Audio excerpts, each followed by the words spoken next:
Hi, I'm Oscarito, and this is the movie Brick. The residents of an apartment building find themselves suddenly trapped one night by a mysterious brick wall that has completely encased the building. To escape the trap, they join forces and try to figure out what's really going on, who created the wall and for what purpose. They have to hurry because even darker events lie ahead.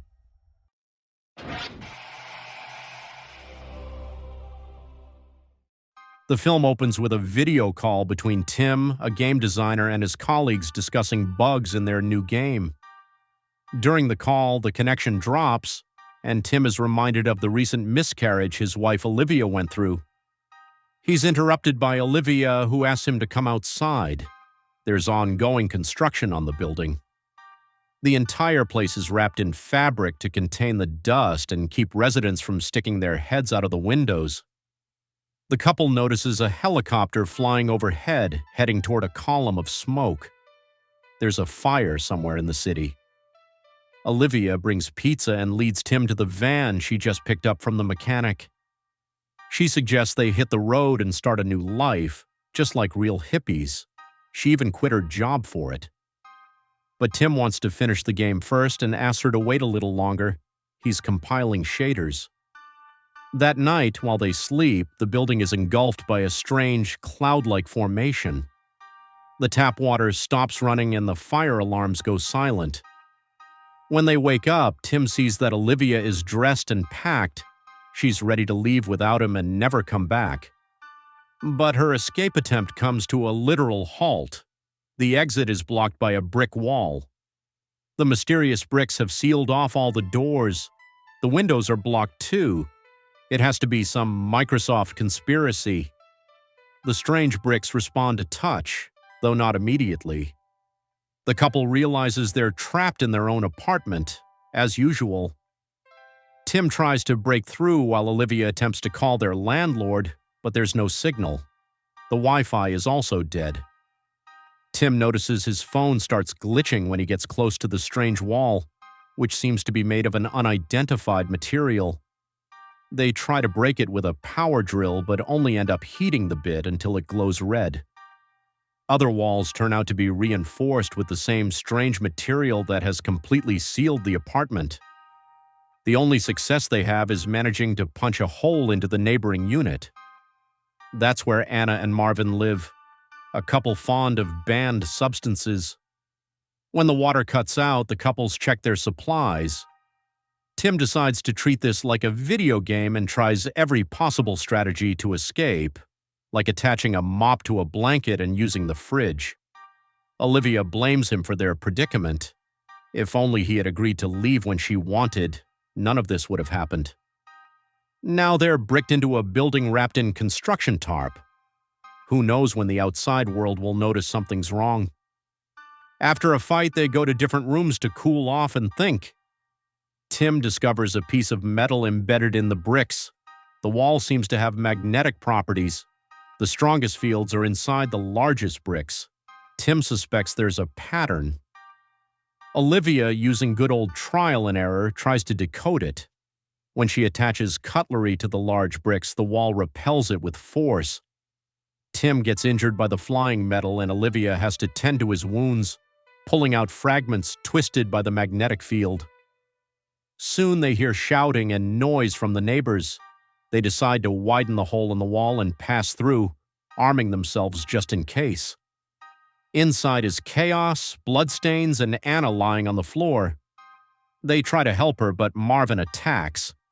He knocks Tim down, but Olivia gets to her pepper spray in time.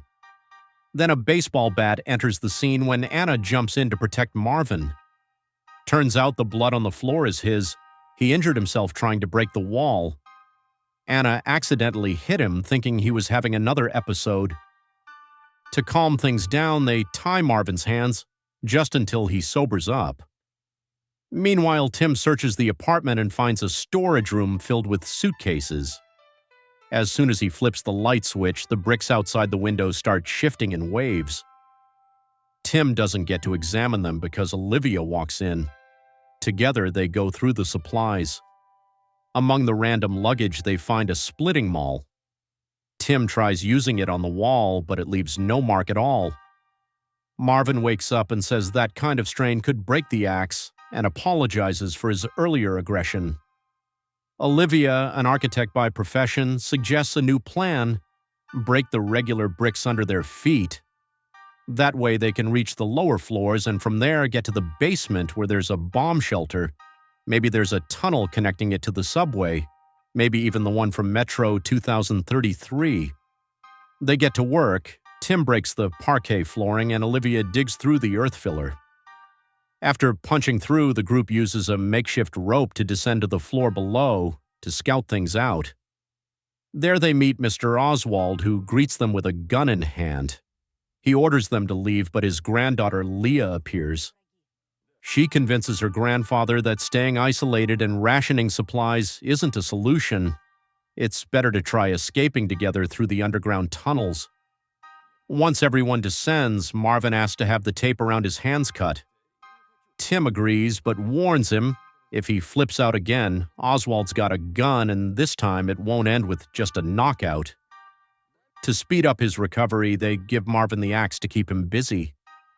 As he starts mining through another floor, Leah explains the incident happened suddenly. At night, Leah woke up to use the bathroom. By the time she returned, the wall was already outside the window. Meanwhile, Tim notices a tiny hidden camera inside the fire alarm. It turns out Mr. Friedman, the building's owner, had installed such devices in every room. Tim checks the kitchen sensor. Same thing. Marvin suggests they might be part of some twisted reality show. Olivia proposes they ask the landlord directly. His apartment is just behind the adjacent wall. After creating a technical opening, the group makes their way in. The interior looks like a pimp's dream design fantasy. Marvin, just in case, snatches a lamp leg engraved with the word KRI, but their fears prove justified. Friedman isn't missing, just very dead. He's lying in a pool of blood near the entrance, and he's missing both arms. The sight shocks everyone. They leave except for Tim, who tries to understand what happened. He picks up Friedman's phone, which contains dozens of identical photos of the strange wall. Realizing there's nothing more to learn, the group returns to Mr. Oswald to continue digging downward. Suddenly, a blow from the mall breaks through a concrete barrier, and part of the floor collapses, taking several people with it. Once the group is reunited, a man named Yuri appears. He's been temporarily staying in his friend Anton's apartment.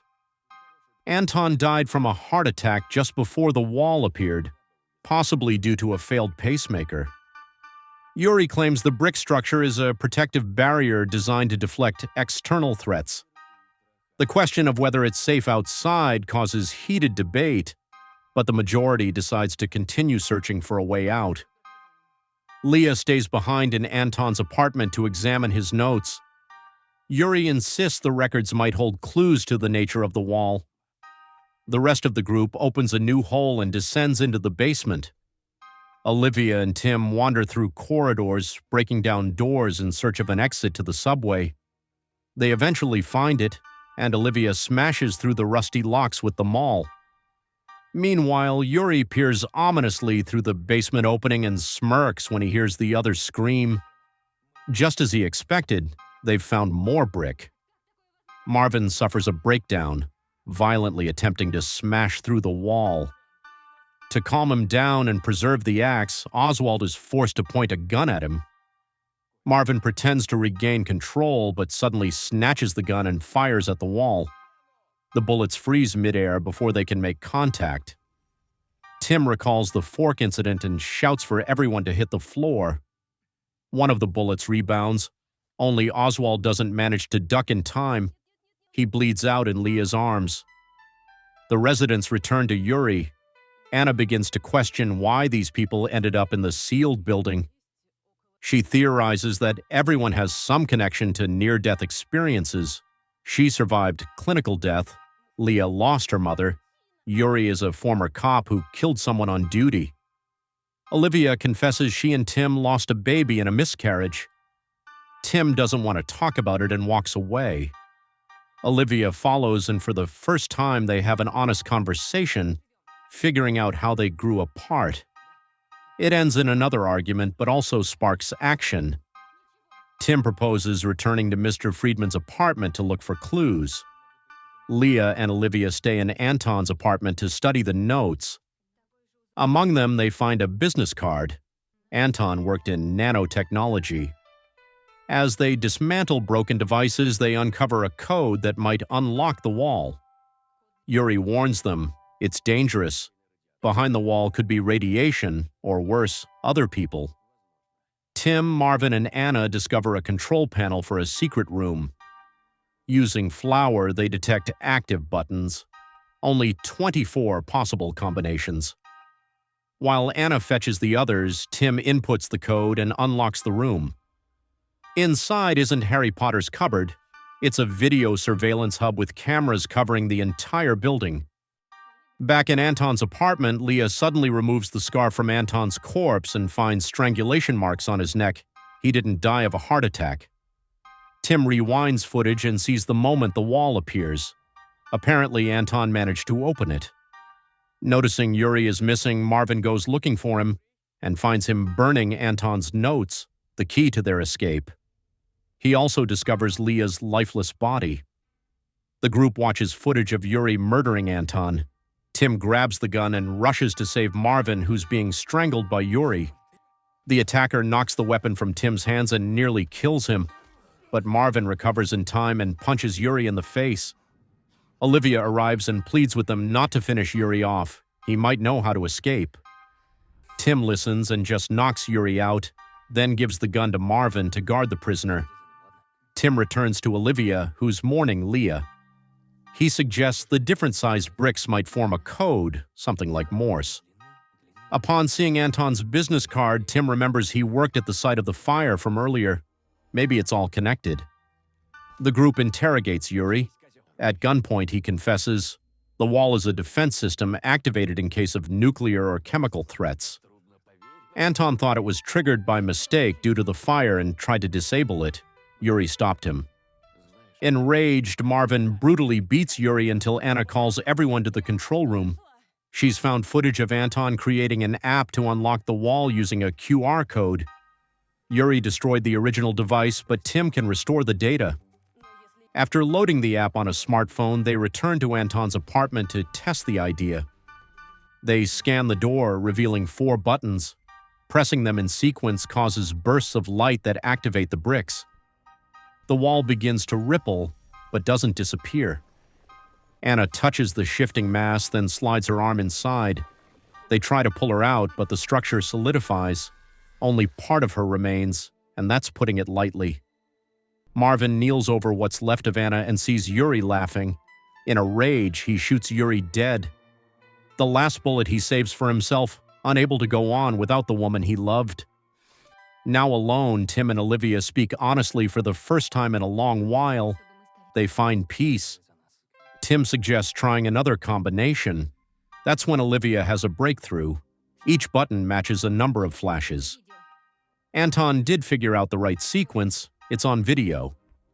The couple checks the code and heads to the wall, unaware that a wounded Yuri has regained consciousness. He attacks Tim, beating him, then lunges at Olivia. She stumbles and falls into the basement. Tim, with his last strength, Spartan kicks Yuri down after her. Leaping in, he and Olivia hide in a utility room. Tim holds the door while Olivia enters the correct code in the app. Yuri lunges at them with a knife. Tim yells for her to run, but she hesitates.